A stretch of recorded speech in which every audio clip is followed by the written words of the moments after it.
페르시아만의 밤하늘이 불길에 뒤덮인 것은 2026년 2월 28일이었습니다. 미국과 이스라엘이 이란의 핵시설을 향해 정밀 타격을 개시한 그 순간, 지구 반대편 베이징의 관료들은 새벽잠을 설치며 긴급회의 탁자에 둘러앉았습니다. 테헤란 상공을 가르는 불꽃의 색깔이 붉을수록 중국의 에너지 안보를 지키는 파이프라인도 함께 타들어가고 있었기 때문입니다. 호르무즈 해협이라고 들어보셨나요? 폭이 불과 53km밖에 되지 않는 이 좁디 좁은 물목은 전 세계 해상 원유 물동량의 20%에서 25%가 통과하는 지구에서 가장 중요한 에너지 병목 지점입니다. 이란이 이 해협 봉쇄 카드를 꺼내든 순간 국제 유가는 배럴당 100달러를 거뜬히 돌파했습니다. 세계 최대 원유 수입국인 중국은 이 한 방에 허리가 꺾일 처지가 된 것입니다. 그런데 여기서 정말 흥미로운 역설이 시작됩니다. 중동의 포연이 짙을수록 오히려 대한민국 삼성전자에 거대한 기회의 문이 열리고 있다는 사실입니다. 전쟁이 만들어낸 지정학의 파도가 어떻게 반도체 시장의 판도를 뒤흔드는지 지금부터 천천히 들여다보겠습니다. 2026년 3월 현재 유가는 배럴당 90달러에서 100달러를 오르내리고 있으며, 이 숫자가 중국 경제에 어떤 무게를 갖는지 이해하는 순간 오늘 이야기의 절반은 이미 이해하신 겁니다. 중국은 하루에 무려 1,400만 배럴의 원유를 소비하는 나라입니다. 그중 3분의 1이 바로 이 호르무즈 해협을 통과합니다. 거기에 더해 중국이 몰래 사들이던 이란산 할인 원유도 이번 전쟁으로 끊겼습니다. 이란산 원유는 중국 전체 원유 수입량의 약 13%를 차지하던 값싼 에너지원이었습니다. 그 싸고 풍족한 에너지의 수도꼭지가 갑자기 잠겨버린 것입니다. 오늘 영상에서는 세 가지 큰 질문에 답을 드리겠습니다. 첫째로, 이 전쟁이 왜 중국에만 유독 치명적인 타격을 주는지를 살펴볼 것이고, 둘째로, 그 타격이 어떤 경로로 삼성전자의 기회로 전환되는지를 분석하겠습니다. 셋째로, 이 구조가 일시적인 행운인지 아니면 장기적인 흐름의 전환점인지를 냉정하게 짚어보겠습니다. 원인을 제대로 이해하려면 먼저 중국이라는 거인이 왜 이렇게 에너지에 취약한지를 알아야 합니다. 중국은 20년대 들어 세계 최대 제조업 강국의 자리를 굳히면서 동시에 세계에서 가장 많은 에너지를 집어삼키는 나라가 됐습니다. 문제는 땅이 아무리 넓어도 석유는 나오지 않는다는 것입니다. 중국이 자체 생산하는 원유는 하루 400만 배럴 정도인데 소비는 1,400만 배럴이니 부족분 1,000만 배럴을 전부 외국에서 사와야 합니다. 이 거대한 구멍을 메우기 위해 중국이 선택한 파트너가 바로 이란이었습니다. 미국의 제재로 이란산 원유는 국제 시세보다 훨씬 싸게 거래됐고, 중국은 제3국을 경유하는 환접 방식으로 이 원유를 몰래 사들였습니다. 원자재 정보 업체 K플러의 분석에 따르면 이란산 원유 수출량의 무려 80%를 중국이 구매했습니다. 이 거대한 비밀 거래가 이번 전쟁 한 방에 완전히 끊어진 것입니다. 할인 원유가 사라지는 것만으로도 중국 제조업 원가에는 직격탄이 됩니다. 그런데 이게 끝이 아닙니다. 이란과 중국은 2021년에 25년 동안 400억 달러를 투자하는 전략 협정을 맺었습니다. 400억 달러, 그러니까 한화로 약 55조 원이 넘는 거대한 돈이 이란의 항만철도 통신정보 기술 분야에 투자될 예정이었습니다. 이 중동 실크로드의 꿈이 이번 전쟁으로 한순간에 연기 속으로 사라졌습니다. 미국 외교 전문지 더 디플로맛은 이로 인해 중국 국유 기업들이 막대한 재정 손실을 입게 됐다고 2026년 3월 초 보도했습니다. 여기에 더해 유가 급등이 중국 경제 전반에 미치는 2차 충격도 무시하기 어렵습니다. 중국의 제조업 공장들은 유가가 오르면 원가가 오르고, 원가가 오르면 가격 경쟁력이 무너집니다. 가격 경쟁력이 무너지면 수출이 줄고, 수출이 줄면 이미 내수 침체로 신음하는 중국 경제는 더 깊은 수렁에 빠지게 됩니다. 미국 컨설팅 회사 롱뷰 글로벌의 드워드링 맥릴 수석 정책 분석가는 이 상황을 두고 단기적으로 걸프지어 불안 점은 중국의 실질적인 경제적 고통을 초래할 것이라고 단호하게 말했습니다. 지금 중국의 상황을 비유로 설명하자면 마치 경주 직전에 연료통에 구멍이 뚫린 경주차 같다는 생각이 듭니다. 속도를 내야 할 시점에 기름이 새고 있는 것입니다.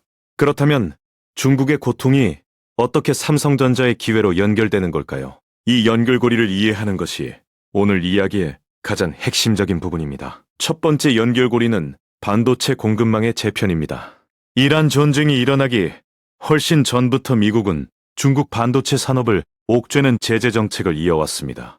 화웨이와 중국 반도체 기업들은 최첨단 장비와 핵심 소재를 구하지 못해 발을 동동 구르는 상황이었습니다. 여기에 이번 이란 전쟁으로 에너지 비용까지 급등하면서 중국 반도체 팩들의 생산 원가가 치솟고 있습니다. 반도체 공장은 전력 소비가 극도로 많은 시설입니다. 에너지 가격이 오르면 반도체 생산 단가도 같이 오를 수밖에 없습니다. 반면 삼성전자는 어떨까요? 삼성전자는 한국 전력망을 쓰고 있고 한국은 원전과 액화 천연가스를 중심으로 에너지를 조달합니다.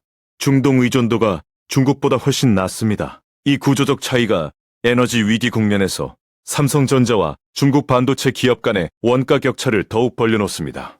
두 번째 연결고리는 지정학적 신뢰도의 차이입니다. 전 세계 기업들은 반도체 공급처를 고를 때 이제 단순한 가격과 성능만 보지 않습니다. 그 나라와 기업이 얼마나 안정적이고 신뢰할 수 있는 공급자인지를 따집니다. 이번 이란 전쟁은 중국이 이란, 베네수엘라, 러시아와 같은 제재 대상 국가들로부터 에너지를 몰래 사오는 불안정한 공급망 구조를 가지고 있다는 것을 전 세계에 다시 한번 확인시켜줬습니다. 반면 삼성전자가 속한 대한민국은 미국 주도 공급망, 동맹에 신뢰할 수 있는 일원입니다. 글로벌 기업들 입장에서 중국 반도체 대신 삼성전자를 선택할 이유가 하나 더 생긴 셈입니다. 세 번째 연결고리는 동남아시아 시장의 판도 변화입니다. 2026년 현재 베트남, 인도네시아, 태국과 같은 동남아시아 시장에서 중국 스마트폰과 전자제품의 가격 경쟁력은 유가 급등과 위안화 약세 압력으로 서서히 흔들리고 있습니다. 이 빈자리를 가장 발빠르게 치고 들어갈 수 있는 플레이어가 바로 삼성전자입니다. 이미 삼성전자는 동남아시아 스마트폰 시장에서 점유율을 높여가고 있으며 이번 위기는 그 속도를 더욱 가속화할 기폭제가 될 수 있습니다. 이제 숫자와 현실로 들어가 보겠습니다. 2026년 3월 기준 국제 유가인 서부 텍사스 산원유 가격은 배럴당 90달러를 돌파했습니다. 지난주 한 주 만에 상승률이 35.63%에 달했다는 보도도 나왔습니다. 이 속도로 유가가 오른다면 중국의 석유 수입 비용은 연간 수백조 원이 추가로 늘어날 수 있습니다. 중국이 석 달치 원유 비축분인 12억 배럴에서 14억 배럴을 가지고 있다고는 하지만 전쟁이 장기화될수록 그 비축분도 바닥을 드러낼 것입니다. 한편 삼성전자와 SK 하이닉스 반도체주가 이번 이란 전쟁 초기에 개장과 동시에 10%에서 11%씩 하락하는 장면도 있었습니다.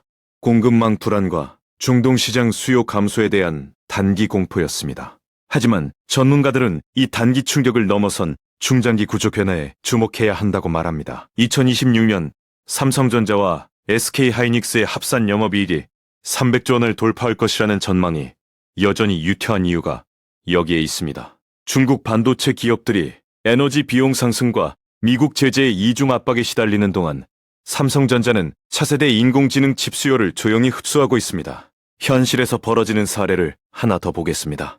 중동 지역, 특히 아랍에미리트와 사우디아라비아는 삼성전자의 프리미엄 가전과 스마트폰의 핵심 시장이었습니다. 이번 전쟁으로 삼성전자와 LG전자는 현지 직원 안전을 최우선으로 점검하면서도 아랍에미리트를 중심으로 한 스마트시티 인공지능 프로젝트는 계속 추진하고 있습니다. 이 프로젝트에서 중국 기업들이 빠진 자리를 삼성전자 계열 기업들이 채울 가능성이 커지고 있다는 것입니다. 이재용 삼성전자 회장이 이 혼돈의 시기에도 인공지능과 스마트시티 사업 추진을 멈추지 않고 있다는 사실은 삼성이 이 위기의 구조적 기회를 정확히 읽고 있다는 방증입니다. 이 모든 흐름이 일시적인 전쟁 특수에 그칠 것인가 아니면 역사적 전환점이 될 것인가를 생각해 볼 필요가 있습니다.